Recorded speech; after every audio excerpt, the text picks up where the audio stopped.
Hey there, in this video we're talking about binary file handling in C++ programming, and this covers sections 12.7 to 12.8 in the Gaddis C++ book. So previously in prior videos we've been talking about text file handling, where the files were all ASCII characters, and any of those things you could just load up in Notepad and you can read it as a human being.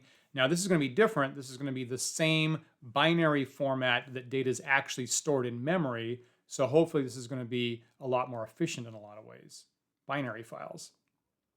Okay, so to be perfectly clear, again, binary files contain raw bit data the exact same way that it sits in memory in a variable in a particular program. So hopefully this is going to be faster to read and to write to the secondary storage to a hard drive, because the computer doesn't have to do conversions. Whenever a program is doing text output, it has to take a number, which is actually in binary, do the math conversion to decimal, translate that to ASCII characters before it can actually print it. So it's actually doing quite a lot of work to create human readable text files.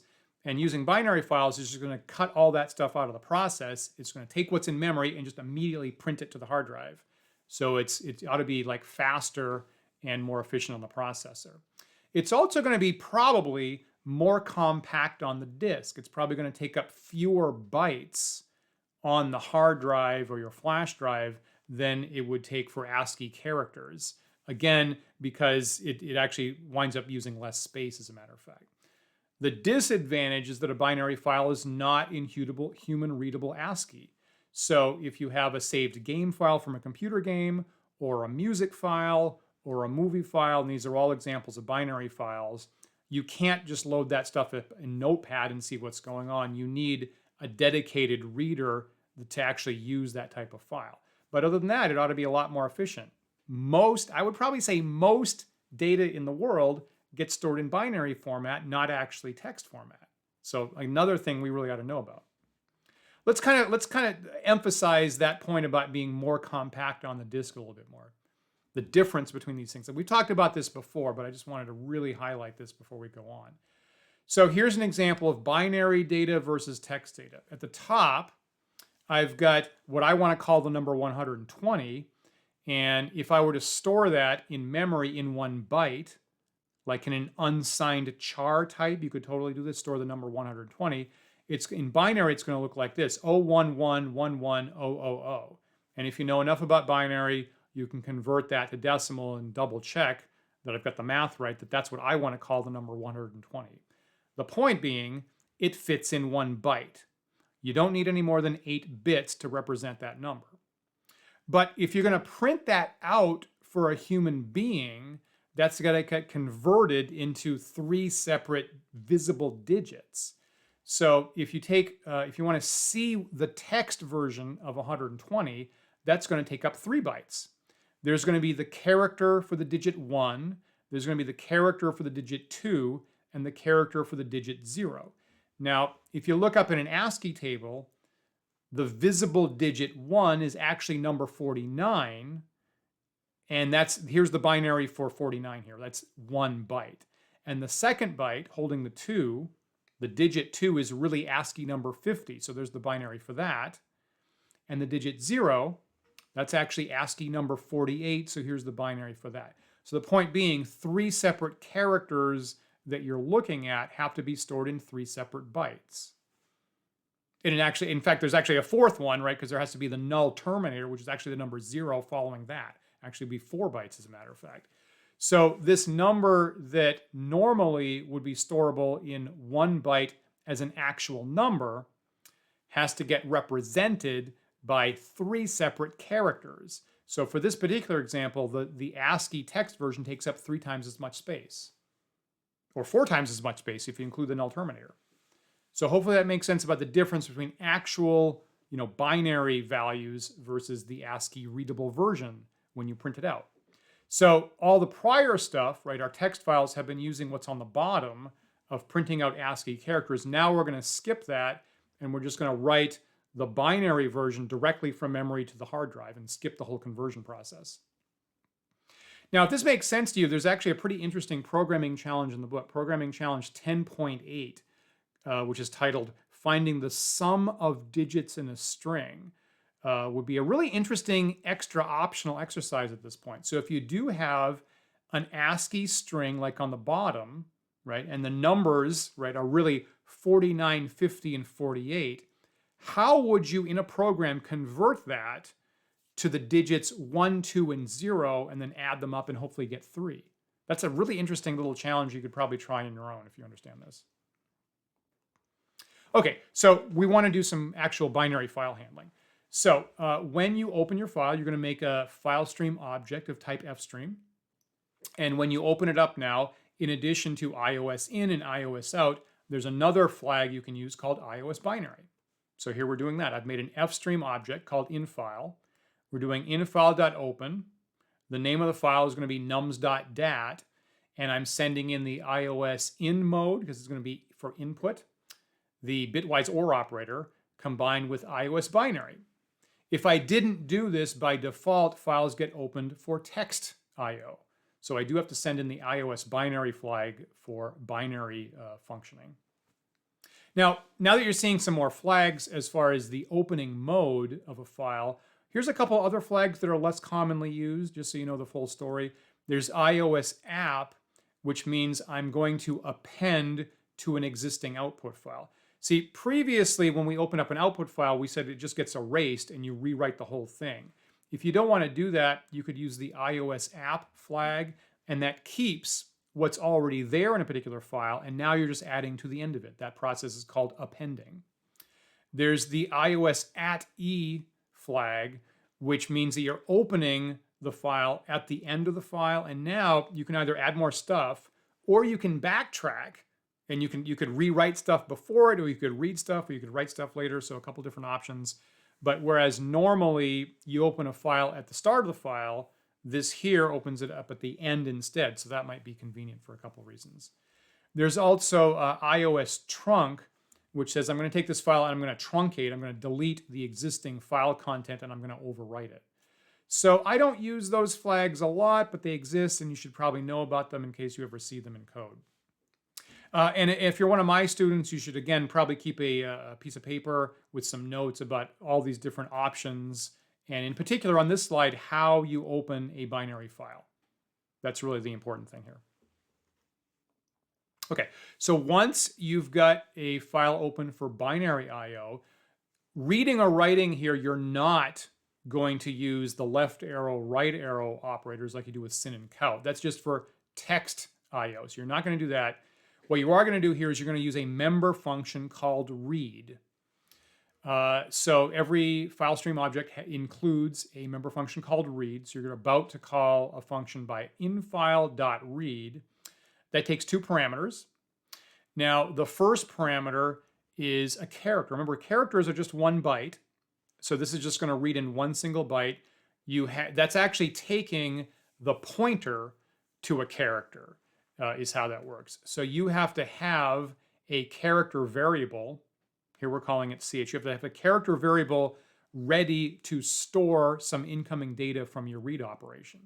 So since that's sent up as a pointer, it's a slightly old function for what it's worth, you have to send in the address. So here we are using the ampersand operator to get the address of our CH, pass that in, so the function knows where to store the incoming byte.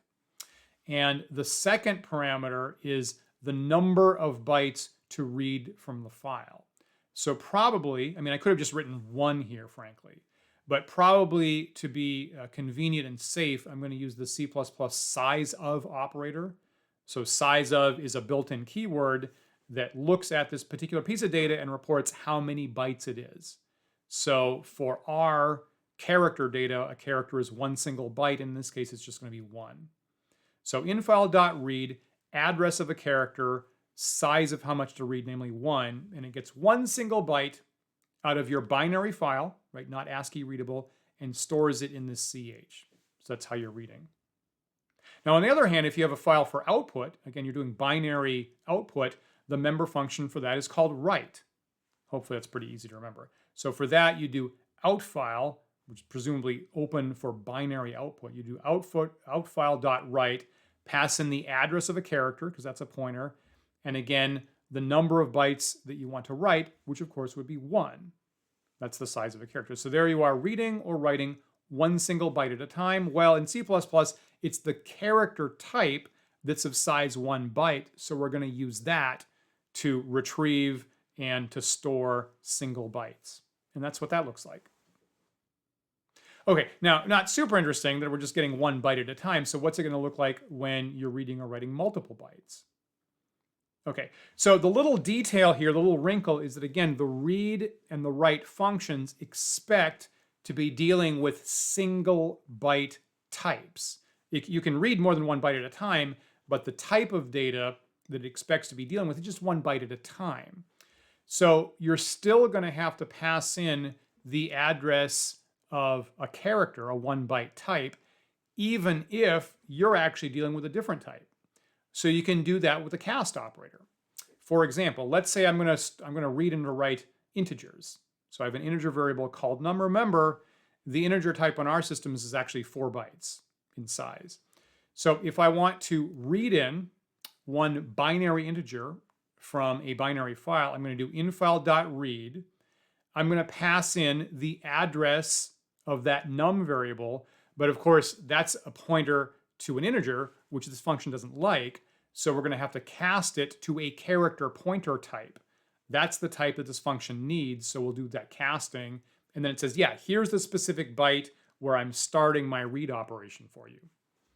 And that second parameter is the number of bytes, so in this case that had better be 4, but we'll just use size of num to be safe. And then for what it's worth, if you take this code and you move it to another system where the integers are only 2 bytes or maybe 8 bytes, this code still works the same because size of num will report the correct number of bytes.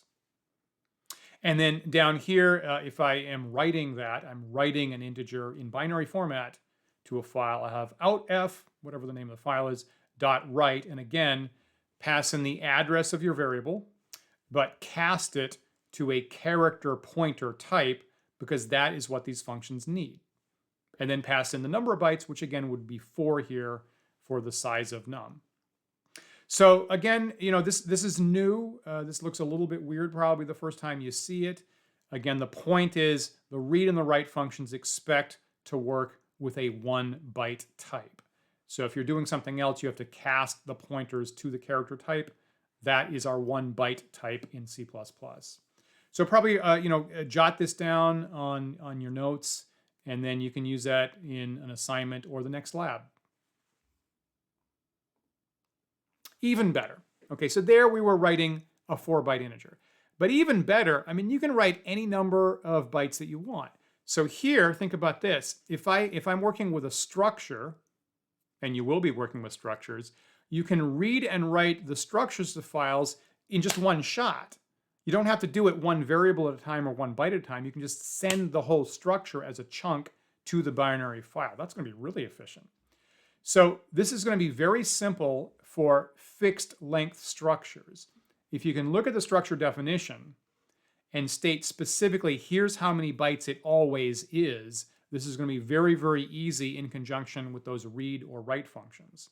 Now, this is not going to work if your structure has pointers to dynamically allocated memory, or really anything that has pointers to dynamically allocated memory, because then the sizes could be different depending on how big you allocated it. It's not going to work with C++ string class objects, the C++ string type, because those objects have a pointer to dynamically allocated character arrays of however big your string is. So that's actually the kind of thing that will not work very conveniently. It would be more complicated to track down where the pointer goes, because that's really where the data is, and also figure out what the size is, which is recorded someplace else, and then somehow record that in the file. That's actually more complicated. We're not going to do that. So, but anyway, just a fixed length structure, very, very simple to write in binary format. So if you want to work with structures and files, it's basically going to be what we saw in the last slide, frankly. You're going to open a file with the iOS binary flag, okay? And then you're going to use the read and the write member functions, and you're going to send in the correct number of bytes for the structure. And you can just use the size of function for that if you want. Let's see that here. Okay, so here's an example of that. We have a structure called test score. It's got three members. There's an integer for the student's ID. It's got a double precision floating point value for the score on the test, and it's got a character for the letter grade on the test. And then here we are declaring one of these test score structures, and we're calling it one test. Now, before I go on, let me ask this. Can you tell me how many bytes is that structure? Like, consider pausing the video and actually figuring out how many bytes is that structure going to be. Okay, do you know? So an integer, at least on our systems, is 4 bytes. A double is 8 bytes. And a character, again, is 1 byte. So 4 and 8 and 1, I think, add up to 13.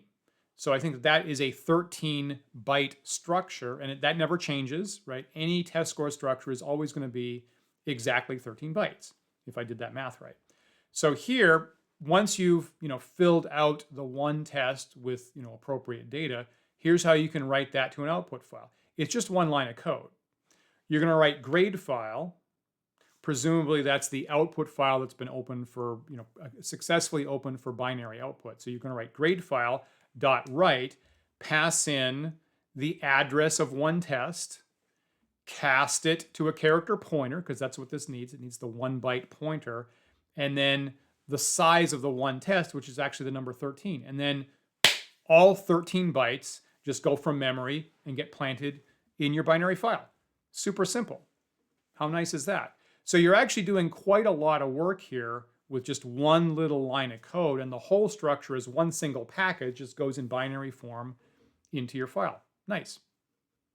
I mean, you could even consider expanding on this. Let's say, hypothetically, you have an array of structures, right? I want to write the whole array. I've got an array of 100 different structures. I want to write that to the binary file. You could also do that with one line of code, right? Just give it the pointer, the address to the beginning of the array, and just compute the number of bytes in the whole array, which will be the structure size times the array size, and just pass that in for the second parameter. And again, just the whole chunk in memory as one unit gets planted in the file. That's pretty efficient. If you don't like that, you could use a for loop. You could process the array, and you could write one structure at a time. But if you get really clever, you could just use one single line and just write the whole array of structures to the file. Whatever you want to do. Pretty convenient. Pretty powerful, frankly. So there's a very nice example in the book of this. There's an address book example of creating in binary format an address book, basically. So this has two separate programs that work in conjunction. There's program 1215 that gets the information and writes the structures for the address book, writes them to a binary data file.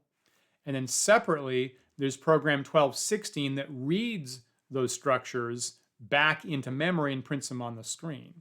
Now, for these to work successfully together, they have to use the same structure definition. So when we look at both of these programs, they're going to start off with the exact same structure definition for this info structure. And it's using C strings here. Again, in order to write structures out, you want a fixed length type, a fixed length structure. So using C strings with a particular fixed length is going to work well for this. You would not want to try to use C++ string objects because, again, they're dynamic. They can change in size. They really have a pointer to dynamically allocated memory. But using C strings will work here. So you've got a C string character array called name. You've got an integer for the age.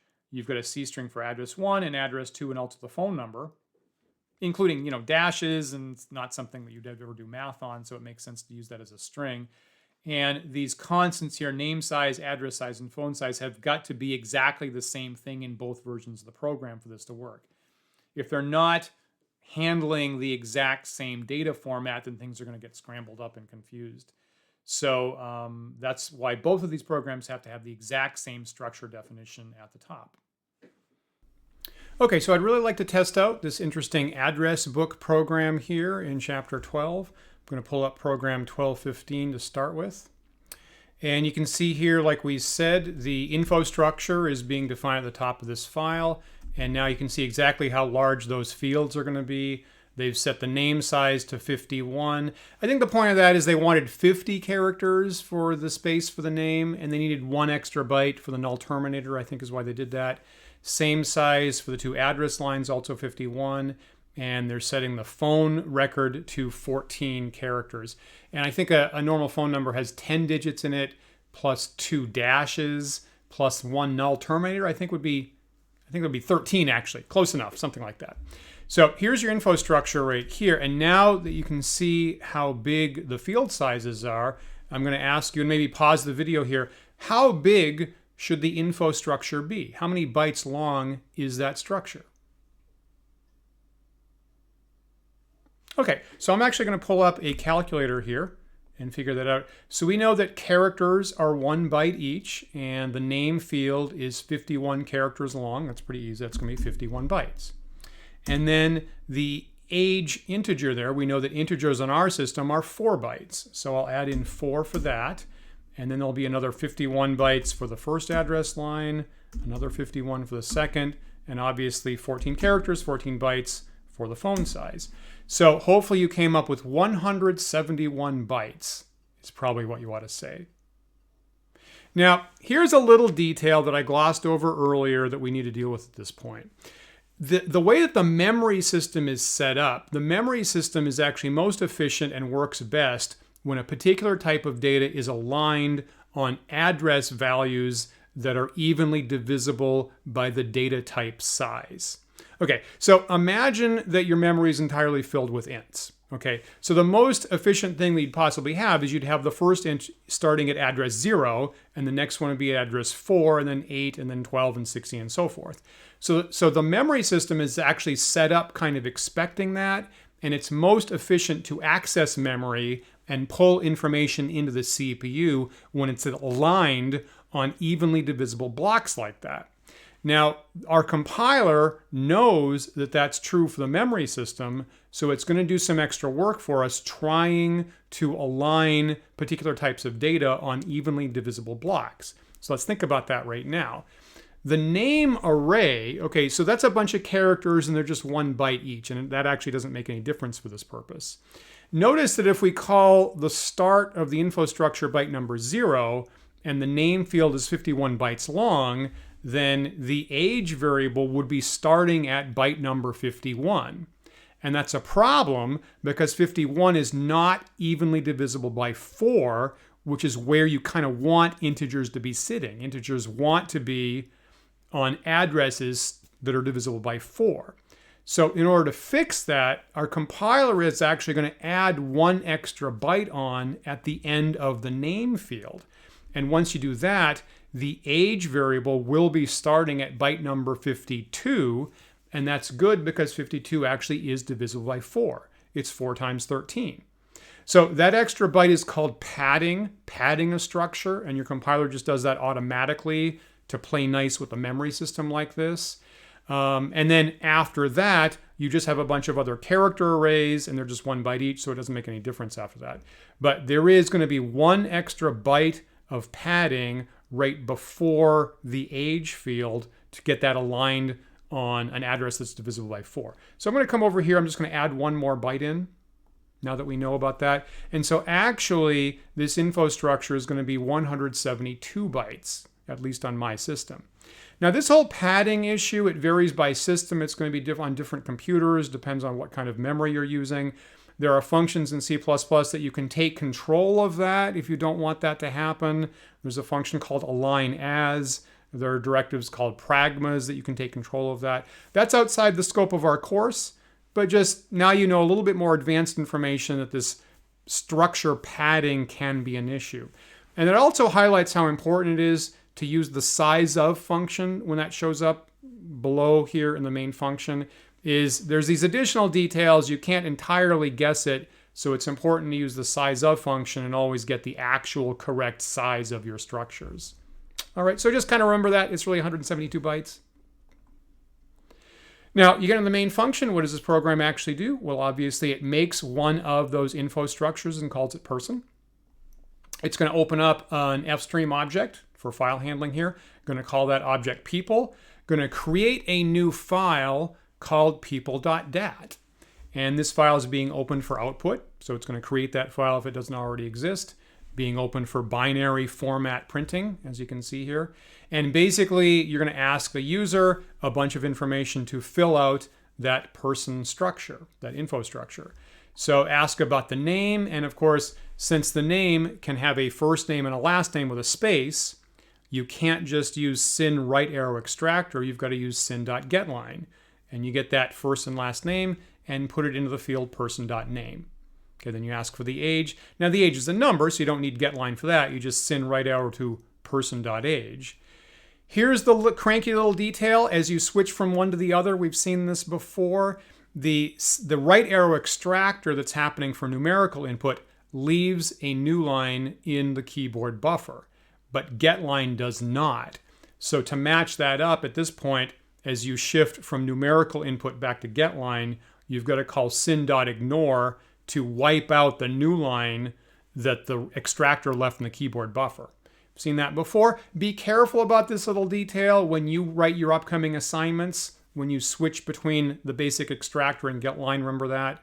And this would also be the case if you were using a text file for input. The exact same thing would be happening if you were ever using getLine to get strings or names like this. Okay, so once that gets cleaned up, you use getLine and read in person.address1 and getLine into person.address2, and you get person.phone, obviously. And then the main part of the work is here on lines 45 and 46. So here's one single line of code that writes out that entire structure all at once into the file on the hard drive. So we're writing down people.write to output information, and we're taking the address of where the person structure is. We have to cast it to a character pointer, again, a 1-byte type. And you can see here is how the book did that. That's kind of the more professional way of getting a cast done in C++. The command is reinterpret_cast angle bracket char star angle bracket. Now, I do prefer myself to do it the older way where you just put down parentheses char star. It's a little bit shorter. It's exactly what it looks like in the C language. It's exactly what it looks like in the Java language, so I kind of lean on that myself. C++ has this alternative syntax that winds up really doing the same thing, but it's easier to search for. So if you need to find where the casts are happening in your program, it's easier to search for this reinterpret cast. I think that's why that was added here.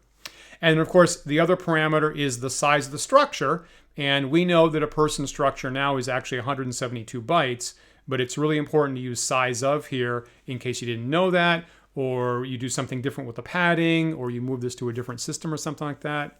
So I'm really glad that's there. So that one single line, all 172 bytes get run to the hard drive right there. And then of course, we're going to ask the user, do you want to do this again? Get a yes or no from that write extractor. Now, what's about to happen is we're going to go from this extractor back up to the top of the do block where there's a get line. So to prepare ourselves for this, we need another syn.ignore to set that up appropriately. So that's going to happen as long as the user enters either capital Y or lowercase y. Do it again, write some more data, do it again, write some more data. And once they finally enter N for no, of course, we need to close the file, the program's over. So let's try this. I'm going to compile this. Looks like that's good. And obviously we're getting pr1215.exe here from the compile. Now I'm actually going to run that. Just make some data up here. So you notice that once we are running the program, the file has been opened. I'm in the do block, and you know that it has actually made this people.dat file here as a result of that open for output. So now I'm in the do block, entering some information I'm making up here. So let's say I have a person named Alice Smith, and her age is 25, and her address is 123 Ash Street in New York, New York. Zip code something like 11010 or something like that. And her phone number is 123-456-7890. Okay, so yeah, at this point, we get to the end of that do block there, and we've done the writing job, and we have taken that one info structure that had Alice's information and wrote it into the people.dat file over there. I'm going to do this a couple other times just to test it. So let's say I have a second person named Bob Johnson. And Bob is 32. His address is 456 Birch Lane, New York, New York 11011, something like that. And Bob's phone number is 234-567-8901. Okay, so that info structure just got written to the people.dat file. I'm going to do one more here. And my third person is Carol Williams. And her age is 27. And her address is 789 Chestnut Boulevard, something like that. I'm going to put Carol in Brooklyn, where our college, CUNY Kingsborough, is. Brooklyn, New York, something like 11012. And her phone number is 345-678-9012. Okay, so I'm going to say, no, I'm done with that. And the program's over. Okay, so we wrote, if you think about that people.dat file, we wrote 3 records, right? We filled out 3 info structs there and wrote that to people.dat 3 times. So my next question is, how big should that file be? How many bytes in size should people.dat be? So again, I'll give you a minute here, pause the video, think about what we said earlier, and see if you can predict how big the people.dat file should be. Now, once again, I'm going to pull up a calculator here, right? And just kind of think about that info structure there. So again, if you just add up all the bytes that you see in the code there, you get 171. But because of that padding, we know there's an extra byte in there making it 172. We wrote 3 of those structures from memory onto the hard drive. So just multiply by 3 here. I think that ought to be 516 bytes. Let's check. I'm going to right-click on people.dat. Click on properties here in Windows, and you can see it reports on the size, 516 bytes exactly. Nice. So kind of nice. There's not a big mystery here. It's very predictable. Binary files are very compact. That's a very small file. There's nothing being wasted in terms of space here, other than that one single byte from the padding that's happening in the memory system. So kind of nice that you can know that in advance and have that be very predictable about exactly what's happening in your binary file. So I kind of like that a lot. But of course, that's just the first program. That's just the program that creates the data file, that writes to it. So we should also test the reading program that reads from it. So just kind of scan this. Again, notice that this starts off with the exact same definition to the info structure. This is a different file, a different code file here, but it has to start off with the exact same definitions. Now, you know, as I think about it, that's a little bit repetitive, right? You've got the same piece of code in both of these programs. So potentially, maybe a smarter thing would have been to put that definition in its own file and then just include that one file into program 15 and 16, and you wouldn't have the repetitive definition. And you know, all kinds of advantages to that. If you have to update that and you want to make the name field longer, you would only have to update it in the one file instead of remembering to do it in both these files, because if they get out of sync, the data file is not going to work anymore. Maybe we'll talk about that in a future chapter. That might be an improvement on this. But anyway, now that you have the same definition, what this does is makes an info structure called person, right? Going to be working with an upstream object. Again, they call people. So now we're going to open up this people file stream, this people.dat file for input. Again, in binary format. We're going to have some error handling here because, again, when you open up files for input, there's a lot of ways that could go wrong. The file could not exist, or maybe it was deleted, or maybe I forgot to run program number 15 and make it in the first place, stuff like that. So if it's not the case that the people file has been opened properly, we're going to throw up an error message and then return out of this function, just end the program. That makes sense. But assuming you get past that point, it's going to print out, here are the people in the file. And again, most of the work here is being done on line 3637. So you've got this binary type people.read, take the address of that person structure again, send it in the function, cast it to a character pointer via this fancy casting technique, tell it how big the person structure ought to be, which is to say, here's the number of bytes that I want you to read from that file and put it into memory in my info structure. So assuming that you actually got something, assuming that the file read head wasn't sitting on the end of file marker at the end of it, assuming you actually got something, we're just going to print out all the stuff that got stored in the info structure from line 36 right here. So you're going to print out person.name and person.age and person.address 1 and address 2 and the phone number, all of the stuff in that info structure from those 172 bytes that got lifted off the hard drive. And then it's going to say, press the enter key to see the next record. Nice little feature here on line 57. They're using that sin.get command. Again, we can still use that. Remember, that actually gets one single byte out of the sin keyboard buffer. So here we're not actually saving it anywhere. The user can just do anything, hit enter, and then the program goes on with the next thing. And at the end of this while block, you're going to do that people.read operation again and read the next 172 bytes into the person structure, go back up to the while loop, and assuming that actually worked, print out the next one. Okay, and do it again until you hit the end of the file there. And once you hit the end of the file, you get out of that while loop, it'll print that's all the data in the file, and of course, close the file. So let's try this. Going to compile this. Very good. There's PR1216 executable, of course. And if I run this, okay, so here are the people in the file, and there's the Alice Smith record. Right, enter key to see the next record. And there's the Bob Johnson record. And there's the Carol Williams record. So that was successful. We actually did save all that information into people.dat and did actually successfully retrieve it from our reading file. So I kind of like that example quite a bit. Good example of setting up a data file, having one reading, one writing program. You know, you could package this into one single program and get fancy and ask the user, do you want to read something or do you want to write something right now?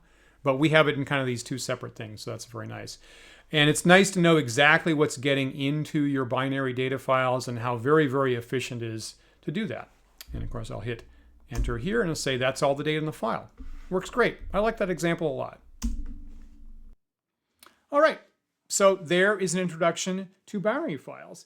And hopefully using binary files, although they're not human readable, hopefully it's more efficient on the processor. It doesn't have to do this conversion work because whatever's in memory is exactly what's on the file. And hopefully it takes up less space. Like the numbers don't have to get inflated out into ASCII characters anymore. So a lot of advantages like that. And my students and I would get together for this fairly long lab, actually. We're going to practice a whole bunch of different things. Binary files and the write function, maybe also the read function. There's this program called budget.cpp, and what we have to do here is we input into a structure, we input a person's monthly budget, which includes like their income and then their rent and their food and their car expense and a bunch of other stuff like that, all stored into a structure. We're going to write that structure out to a binary file. Then we're going to turn around, we're going to read it back into memory from the file, and then from that, we're going to output to a text file, to a separate text file after we read it back in. So on the one hand, that's kind of a silly process, honestly. You wouldn't really write a program that writes out a binary file and then immediately reads it right back into the same variables in order to write it to another text file. You do one or the other, frankly, of those three things. But the point here is just to get some practice. So we'll get to practice writing to a binary file. We'll get to practice reading in from a binary file. We'll get to practice more writing to a text file. And at the end, what I usually do, at the end of this lab, usually I ask my students, which one was easier to code? Which one was easier to write the code for? Writing the binary file or writing the text file? So that's usually the question that I end up with. If you have access to the code that comes with the book, try this on your own and answer that question when you get done with it. And then also I would ask, which one is smaller on the disk? The binary file or the text file? Which one uses up less space and is more efficient on the disk? I guess that's a second question that's good to ask yourself. So when we come back next time, we're going to deal with the last part of Chapter 12, the issue of random access files. Now that's interesting in a whole different way, and that could be either text or binary, frankly, but that's an issue that comes up if you start dealing with I'm talking giant databases on a supercomputer somewhere. You might want to jump around to different parts of the file on the hard drive without reading everything in. So that's a more advanced subject, but something you might need to do if you're ever working with like giant databases and giant files in C++ programming. So hopefully that sounds interesting, and I'll see you then for that.